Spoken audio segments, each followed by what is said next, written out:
suggest that there's a war for every generation. For those of us born in the late teens and the early 20s of the 20th century, our war was World War II, a conflict that left very little of the earth and few nations untouched.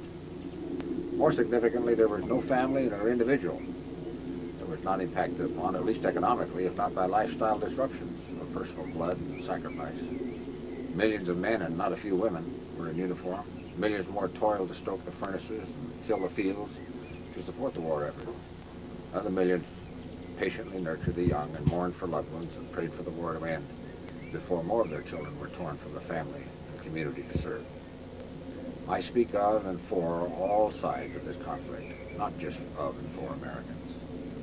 I was 18 in December 1940 when the Japanese attack on Pearl Harbor thrust the United States fully and officially into the maelstrom.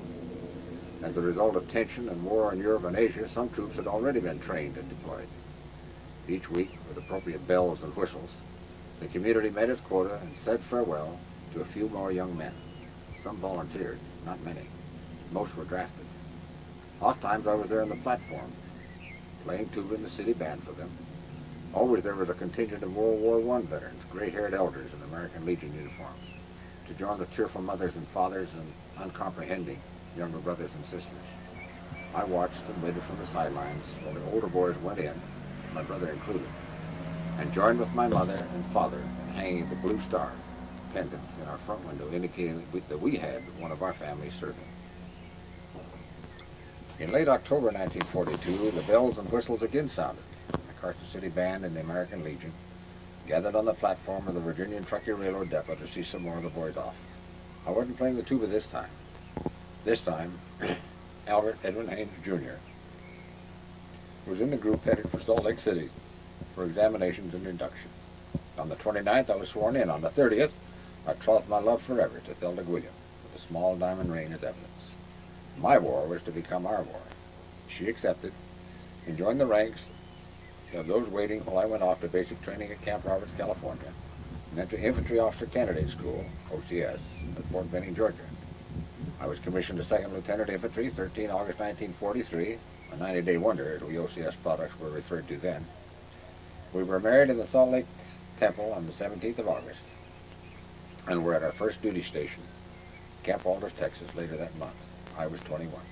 A few months later, I was ordered from Texas to the 69th Infantry Division at Camp Shelby, Mississippi. I took my 8 months pregnant wife to her home in Baker, Oregon, where in July our first son was born. Shortly thereafter, I was ordered to Europe as a replacement officer. The details and adventures and experiences of those months of our lives are subject of other chapters in our life history. And so the war began for me. It was, from the perspective of almost 44 years, a small war. A week on the Atlantic, a couple of weeks in the replacement system through England and France, to be delivered late in September of 1944 without bells or band, but with the whistle of artillery shells to G Company, 2nd Battalion, 47th Infantry Regiment, 9th Infantry Division. A unit with battle streamers from Africa and long campaigns of France. A unit that had just cracked the Siegfried Line, where they waited for gas and munitions and replacements for their dead and wounded comrades, and for me.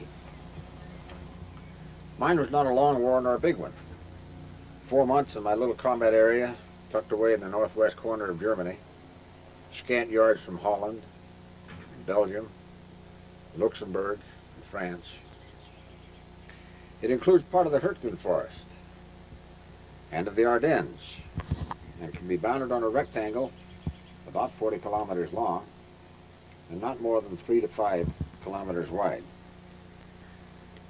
Most of that was traversed in the back of a truck.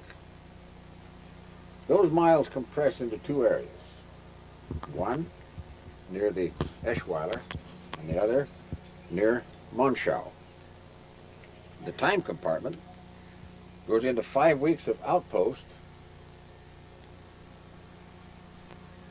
and patrolling in the Hurtgen Forest Defensive near Schevenhütte, followed by 4 days of close combat and attack support, 4 days of intense combat to take Hohenschelm and Frenzensburg Castle, then some time off for refitting and reorganizing, down to Camp Elsenborn, then 5 weeks on the shoulder of the Ardennes, or of the Bulge as we call it, near Kalterherberg and Herfen. One night of night patrol and one pre-dawn attack.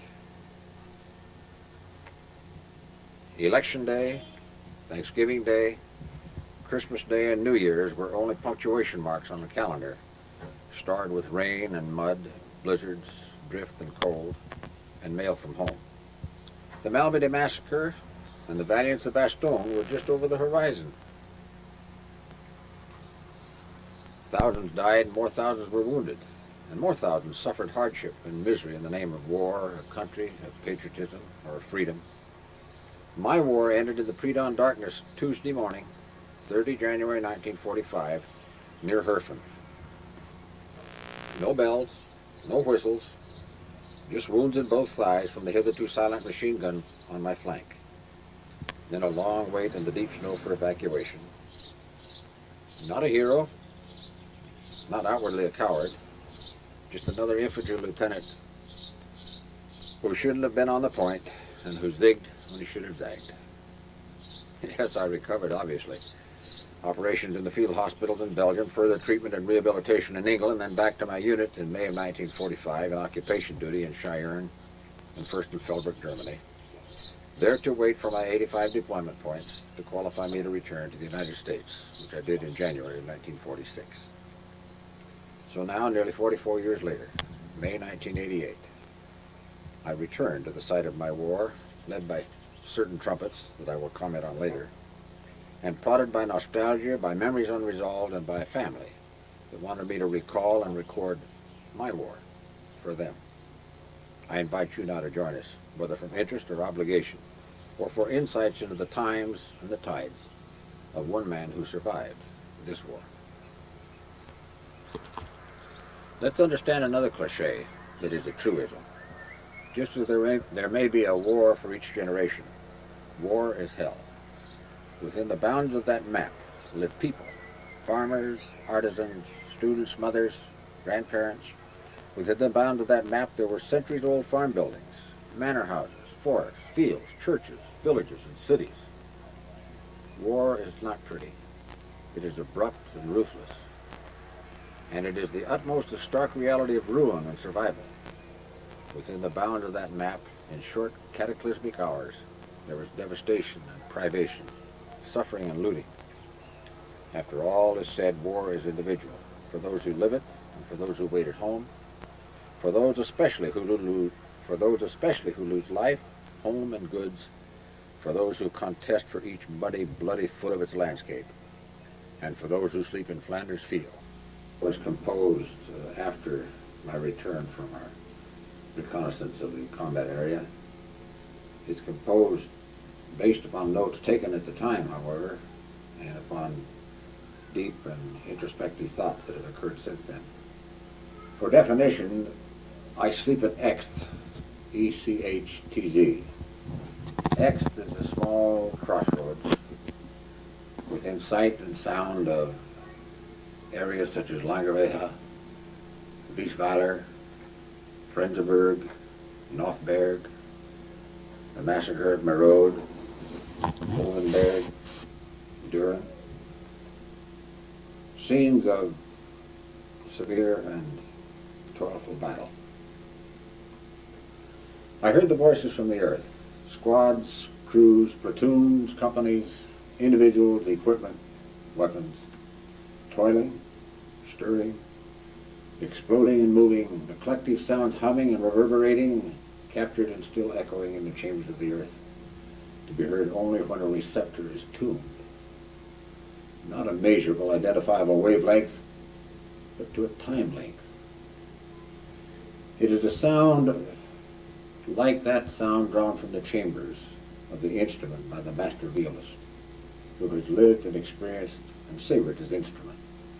At first sense do not recognize the tones are then embraced and are known by him to be unique. They stir him. The experience is not describable by one human to another, any more than the tones only the master violist hears as he draws the bow over the double-stop strings of his instruments can be heard or described to a listener no matter how well attuned. These are the tones only the Creator hears. Other listeners may hear something akin, but it is not the same harmonics, nor the same quality. I have heard tones similar to this before and since. None of the same. The hum of cars and trucks moving at high speeds on distant throughways, the sound of a city heard from the hilltop at dusk, the rushing of unseen winds through distant pines and the forest. Even in part the soundtrack, the noisy soundtrack of the Hurtgen Monument Memorial diorama with its blended roar of motors, the clank of tanks, the sound print of incoming shells, the staccato punctuation of machine guns and rifles and BAR, the shouts of the squad leaders and the riflemen. All of these are akin to, but not the same as the sound that I heard. The wounds to the surface of the earth, the cratering by the high explosives, the wrenching by the hard, cruel cleats of the tracks of tanks and artillery, the running of the tires by messengers, the prime movers sinking into the mud, these have long since healed. First came this quick scabbing of the wounds by the weeds and grass as they covered and comforted the earth. Farmers returned to the desecrated fields to clear and to level and plant them for new harvest. Trees and brush grew over the craters and emplacements. The scars and scabs of the wreckage of the homes and towns and cities have healed, as the old generation returned and repaired or tore down the worst and used the materials to rebuild homes and stores and churches and industry. And then there's the new, the wider roads, the new streets, the new houses, and the new generation that has grown up that knew not the war. The earth is healed, restored, regenerated, regrown, but the sound of the feet and the hearts and the souls of those that toiled and moved and bled here are still captured in the resonating chambers of the earth, to be heard only when you sleep with those who sleep at X. Only those who sleep at X. This next is very personal, spiritual. It's an account of my feelings, a prayer experience, if you will, that I had during and throughout our tour of the combat area a couple of weeks ago. I wrote these notes shortly after we returned. On the afternoon of the second day of the trip, while we were trying to get oriented, rain, distances, and landmarks hadn't been found. Riding with Jeff, and after leaving Hurtgen and Kleinow and looking for recognizable areas, a prayer formed to the effect that I'd come a long distance with great expectations, and with the expectation of my sons and my grandsons and others of the family. This was not a prayer of supplication, but it was a prayer of conversation. More a respectful conversation with a commander or with someone in authority who had the power and for whom I had the respect. I expressed remorse at the bad weather, which would mean no or poor pictures and limited mobility, and would intensify my emotions and perhaps cause stress between Jeff and myself and the children. The prayer conversation continued with feedback that the weather was, that was the way it was. Each time that I recollected events of that time, it was uncomfortable, it was cold, it was wet. This was not a walk in the park. So what did I expect or want that was anything other than self-serving? Just not a bit of remorse for my response in this prayer exchange. More of a response of, thy will be done. And then a release or feedback that I was here in good health and good company, and whatever came was more than I had before. I was humbled. Well, the results. I was privileged to find all the significant sites except for the actual machine gunning scene, which I believe I was near to. The landscape had been so drastically and significantly changed. More importantly, my life was touched by 3 individuals, 2 in particular, as well as intensified by the experiences that I had with my son and my grandsons. First was Harold Reinhardt of the Jägerbusch, who showed his greatest respect and willingness to tell me what he knew and to show me around, including the schnapps cellar, as you shall see in the scenes that we have recorded. This was the site of my 5 weeks on the line at the outpost of the Hurtgen Forest. Next was Herr Karl Heinz Ebert, tank commander and first sergeant in the Elite Panzer Division, commanded by Lieutenant General Bayerlein. In battles in these very environs, perhaps at Weisweiler or Bresenich, we couldn't quite match up. But that was a fine and wonderful experience. And then Herr Fritz Hartmann, lifelong resident of Hucheln in the area and the veteran of the Hitler Jugend. He was drafted at age 15, served in the Hurtgen Force for a time in the Hucheln area, though not at the time of our attack apparently. He was a very willing and an emotional guide to the brick factory in the Frenzerberg. My prayers were answered, as were the desires of my heart. I was able to take some pictures, and Jeff took some excellent VCR footage. My relationships with my pilot, navigator, and son were warm and deepened. And as important, if not more, those three individuals, Herr Reinhardt, Herr Ebert, and Herr Hartmann, were given a much-needed and unexpected opportunity to vent and to react to thoughts and remembrances that they had been having of the war and its part in their lives.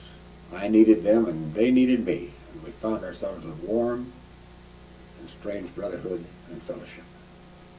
Yes, I acknowledge the hand of the Lord in all things. In His mysterious ways, His will be done. He was my guide and my stay. And He gave me guides and stays of the most remarkable sort, in remarkable ways.